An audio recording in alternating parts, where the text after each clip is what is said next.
शिवपुराण में वर्णित एक पावन कथा है। प्राचीन काल में गुरुद्रोह नाम का एक शिकारी रहता था।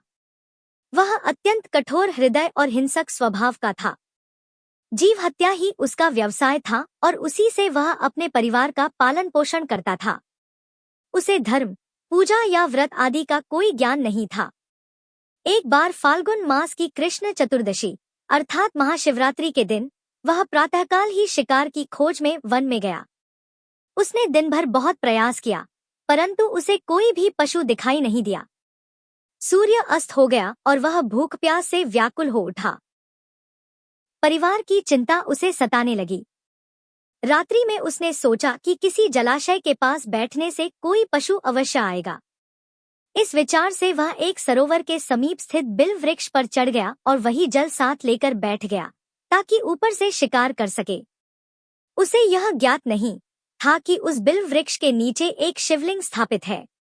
भूख और प्यास से वह स्वयं भी उपवास की स्थिति में था। रात्रि में जागते रहने के लिए वह बार बार बिल्वपत्र तोड़कर नीचे गिराता रहा। संयोग से वे सभी पत्ते शिवलिंग पर ही गिरते रहे। इस प्रकार उससे अनजाने में भगवान शिव का पूजन होता रहा। रात्रि का जागरण और उपवास भी पूर्ण हो गया। रात्रि के प्रथम प्रहर में एक हिरनी जल पीने आई। शिकारी ने धनुष पर बाण चढ़ाया, तभी उसके हाथ से थोड़ा सा जल और बिल्वपत्र नीचे शिवलिंग पर गिर गए।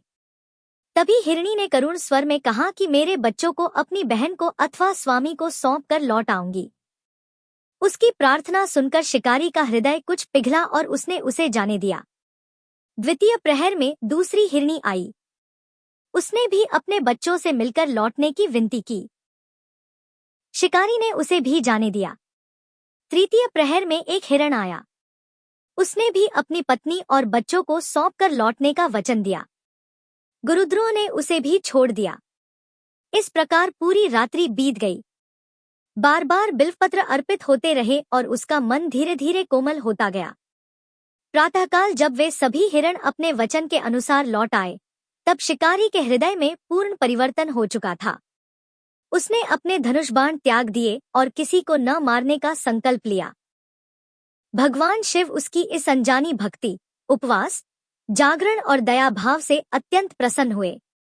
मृत्यु के पश्चात शिवगण उसे कैलाश ले गए और उसे मोक्ष की प्राप्ति हुई। इस प्रकार महाशिवरात्रि का व्रत अनजाने में भी महान फल देने वाला सिद्ध हुआ।